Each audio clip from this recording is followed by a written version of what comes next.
अस्सलामुअलैकुम वरहमतुल्लाह। कैसे हैं जी मुअज़्ज़ज़ सामीन? उम्मीद है ये तमाम भाई खैर वाफ़ियत के साथ होंगे। अच्छा जी, अक्सर औक़ात मैं भी और कुछ और भी लोग जो इस हवाले से काम करते हैं, ख़ुराक के हवाले से, वो मुख्तलिफ़ चीज़ों की आपको अफादियत तो बताते रहते हैं, लेकिन आज इंशाअल्लाह मैं इस मौजू से हट के दो ऐसी चीज़ें जो वनडे में बेतहाशा इस्तेमाल भी हो रही हैं और उनकी न्यूट्रिशन को लोग नहीं समझते और इस हवाले से गलती करते हैं, वो किस कदर फ़ज़ूल आइटम्स हैं और हम उसको किस दर्जे जो है आला चीज़ें समझते हैं, वो इंशाल्लाह मैं दोनों का आज तक जी आपके सामने रखूँगा। उनमें सबसे पहली चीज़ जो है वो तकरीबन मैं बड़ी बात तो नहीं करता, पाकिस्तान में शायद ही कोई ऐसा बंदा होगा जिसने उस आइटम में मुझसे ज़्यादा काम किया होगा। मैं 6-7 साल से उस आइटम में काम कर रहा हूँ, ख़रीदो फ़रोख्त भी मैंने उसकी बड़ी की है और उसको मैंने जिस हद तक फजूल पाया, जब से हमने TMR स्टार्ट किया था तो कुछ अर्सा हमने उसको भूसे के तौर पर इस्तेमाल किया था। वो है सफ़ेद चना जो होता है उसका छिलका, याद रखिएगा, सफ़ेद चना भी और छिलका भी।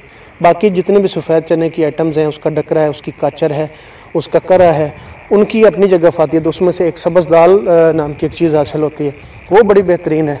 लेकिन जो सफ़ेद चने का छिलका होता है ना, वो इंतहा दर्जे की फ़जूल आइटम है। किस वजह से? क्योंकि उसका जो रेट है वो बाकी जितने भी अला दर्जे की आइटम्स मौजूद हैं उनके बराबर का है और उसकी अफादियत उस लिहाज से बिल्कुल भी फिट नहीं बैठती, ना ही वो सूट करती है। लेकिन जानवर उसको बड़े ही शौक़ से खाते हैं, एक ये उसका प्लस पॉइंट है। लेकिन ग़ज़ाई एतबार से देखिए उसका रेट जो है वो 2500 से 3500 के दरमियान वेरी करता है। जहाँ जो वनडे वाले हजरात होते हैं उनका जिस जगह पे जुगाड़ लगता है वो उसमें बेचते हैं, लेकिन फैक्ट्रियों से तो ये इससे भी बहुत कम रेट पे मिलता है। लेकिन उसकी जो ग़ज़ाई वैल्यू है वो 6-7% जो प्रोटीन है उसका, बाकी उसमें कोई बड़ी एनर्जी या कोई ऐसी चीज़ें नहीं हैं जिनको हम मेन न्यूट्रिएंट्स कहें जानवरों की खुराक के हवाले से। पहली चीज़ ये है सफ़ेद चने का छिलका, उसका रेट बहुत ज़्यादा। याद रखें कि मैं रेट के हवाले से उनके जो है ना उसको एक फ़जूल आइटम करार दे रहा हूँ, क्योंकि वो सिर्फ प्लस पॉइंट ये है कि जानवर शौक़ से ज़रूर खाते हैं, लेकिन उसका रेट इतना ज़्यादा है कि वो किसी लिहाज से वनडे की आइटम नहीं बन सकती। पहली चीज़ ये है। और दूसरी चीज़ जो है वो है सोयाबीन का छिलका। इसको भी हम जब इसके साथ एक लफ्ज़ लग जाता है सोयाबीन, तो हम समझते हैं कि जिस तरह सोयाबीन की जो खल है उसकी जो ग़ज़ाई वैल्यू है 60 या 80% तक उसमें प्रोटीन कंटेंट होते हैं और बाकी जो एनर्जी वगैरह उसकी बड़ी ज़बरदस्त है और चूज़ों से लेके हर चीज़ की खुराक में वो इस्तेमाल होती है। ये बिल्कुल अच्छी चीज़ है, ये सारी चीज़ें होती हैं, लेकिन उसका छिलका जो है ना उसका आप रेट देखें तो 100 रुपये kg भी लोग बताते हैं, 70 रुपये kg भी बताते हैं और ये 80 रुपये 90 रुपये ये आम उसकी मार्केट चलती है। लेकिन अगर उसकी आप ग़ज़ाई वैल्यू देखेंगे तो वो किसी लिहाज से अपनी जो उसकी कीमत है उसमें फिट नहीं बैठता।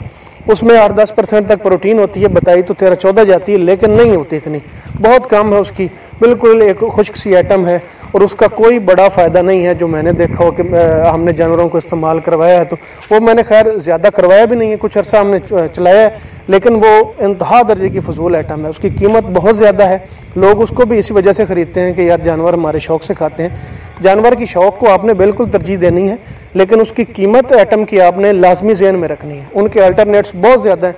चोकर जो होता है गंदम का या राइस पॉलिश है, उससे ये दोनों आइटम्स बहुत नीचे हैं और दोनों की कीमत उनसे बहुत ज़्यादा है। आप अगर करना भी चाहते हैं, अगर राइस पॉलिश जानवर नहीं पसंद कर रहे तो आप चोकर जो है गंदम का वो इस्तेमाल करवा लें। लेकिन ये दोनों जो आइटम्स हैं ये फाइबर सोर्स ही हो सकते हैं और इनमें कोई ज़्यादा जो है वैल्यू नहीं है इनकी, तो उस हवाले से जो है आप इनके जो रेट्स हैं उनको मद्देनज़र रखते हुए इनको आप ख़रीदें। अगर आपको ये 2000 से नीचे मिलते हैं तो फिर आप बेशक इस्तेमाल करवा लें, लेकिन वनडे में ये फिर भी नहीं, TMR में ये कुछ एडजस्ट हो सकते हैं फाइबर सोर्स के तौर पे। इसके अलावा इनमें कोई बड़ी ग़ज़ाई वैल्यू जो है वो मैंने नहीं देखी। अगर किसी और भाई के ज़हन में हो तो मुझे भी, मेरी भी गलतफ़हमी दूर करे और वो मुझे बता सकता है जी। जज़ाकल्लाह।